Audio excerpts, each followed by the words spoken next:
பொள்ளாச்சி கூட்டு பாலியல் வன்கொடுமை வழக்கில் குற்றம் சாட்டப்பட்ட 9 குற்றவாளிகளுக்கும் ஆயுள் தண்டனை வழங்கி கோவை மகளிர் நீதிமன்ற நீதிபதி நந்தினி தேவி அதிரடி தீர்ப்பளித்துள்ளார்.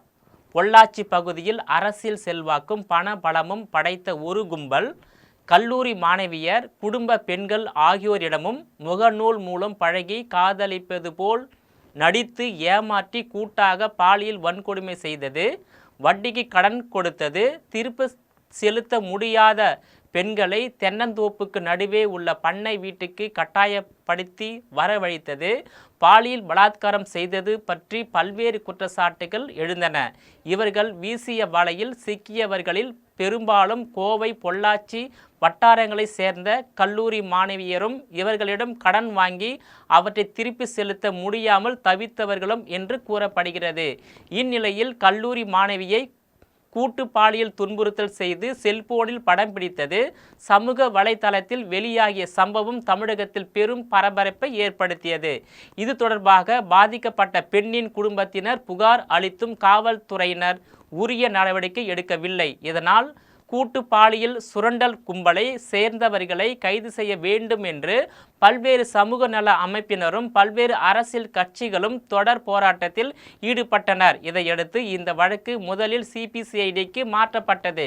குற்றவாளிகள் அரசியல் செல்வாக்கு படைத்தவர்களாக உள்ளதால் மாநில காவல்துறை விசாரித்தால் நியாயம் கிடைக்காது என கருதி இந்த வழக்கின் விசாரணை மத்திய புலனாய்வு அமைப்பான சிபிஐக்கு மாற்றப்பட்டது.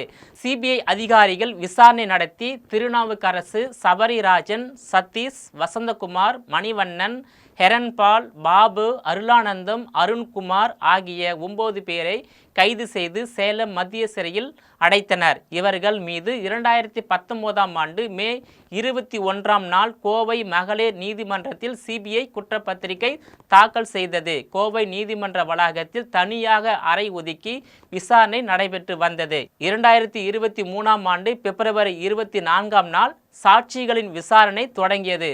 அறை கதவுகள் மூடப்பட்டு இணைய வழியே காணொளியில் சாட்சியம் பெறப்பட்டது. தொடக்கத்தில் குற்றவாளிகளும் காணொளி மூலம் நீதிமன்றத்தில் ஆஜர்படுத்தப்பட்டு வந்தனர். இறுதி வாதத்தின் போது குற்றம் சாட்டப்பட்ட 9 பேரும் சேலம் மத்திய சிறையிலிருந்து பலத்த போலீஸ் பாதுகாப்புடன் கோவைக்கு அழைத்து வரப்பட்டு நீதிமன்றத்தில் ஆஜர்படுத்தப்பட்டனர். அரசு மற்றும் குற்றம் சாட்டப்பட்டவர்கள் குற்றப்பத்திரிகையில் குறிப்பிட்ட வாதங்கள் முடிவடைந்ததை அடுத்து இந்த வழக்கில் இன்று தீர்ப்பளிக்கப்பட்டது. இதையொட்டி சேலம் மத்திய சிறையில் அடைக்கப்பட்டிருந்த 9 பேரும் பலத்த போலீஸ் பாதுகாப்புடன் நீதிமன்றத்திற்கு அழைத்து வரப்பட்டு நீதிபதி முன் ஆஜர்படுத்தப்பட்டனர். பாதிக்கப்பட்டோர் விவரங்களை வெளியே தெரியக்கூடாது என்பதால் நீதிமன்ற கதவுகள் அனைத்தும் மூடப்பட்டன. வழக்கில் தொடர்புடையோர் மட்டும் நீதிமன்ற அறையில் இருந்தனர்.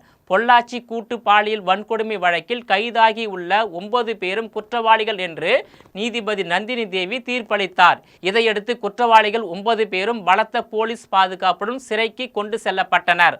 9 நபர்களையும் சாகும் வரை சிறையில் அடைக்க வேண்டும் என தீர்ப்பளிக்குமாறு அரசு தரப்பில் முறையிடப்பட்டது. தமிழ்நாட்டையே உலுக்கிய வழக்கில் 9 பேருக்கும் தரப்படும் தண்டனை மற்றவர்களுக்கு ஒரு பாடமாக இருக்க வேண்டும் என பாதிக்கப்பட்ட பெண்களுக்கு உரிய இழப்பீடு வழங்க வேண்டும் என்றும் அரசு தரப்பில் வேண்டுகோள் விடுக்கப்பட்டது.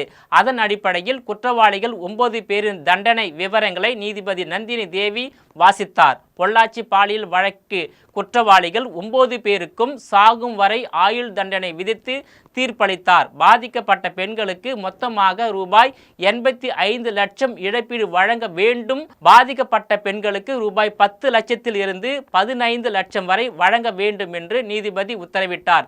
திருநாவுக்கரசு மற்றும் மணிவண்ணனுக்கு தலா 5 ஆயுள் தண்டனை விதிக்கப்பட்டுள்ளது. சபரிராஜனுக்கு 4 ஆயுள் தண்டனையும், சதீஷுக்கு 3 ஆயுள் தண்டனையும், ஹெரன்பாலுக்கு 3 ஆயுள் தண்டனையும், வசந்தகுமாருக்கு 2 ஆயுள் தண்டனையும், அருளானந்தன், அருண்குமார், பாபுக்கு 1 ஆயுள் தண்டனை விதிக்கப்பட்டுள்ளது. கோவை நீதிமன்ற வளாகம் முழுவதும் பரபரப்பாக காணப்பட்ட நிலையில் பலத்த போலீஸ் பாதுகாப்பு போடப்பட்டிருந்தது குறிப்பிடத்தக்கதாகும். நேயர்களே, மீண்டும் இது போன்ற மற்றொரு நிகழ்ச்சியில் சந்திக்கிறேன். அதுவரையில் உங்களிடமிருந்து விடைபெறுவது நான் உங்கள் விஜயபாலன்.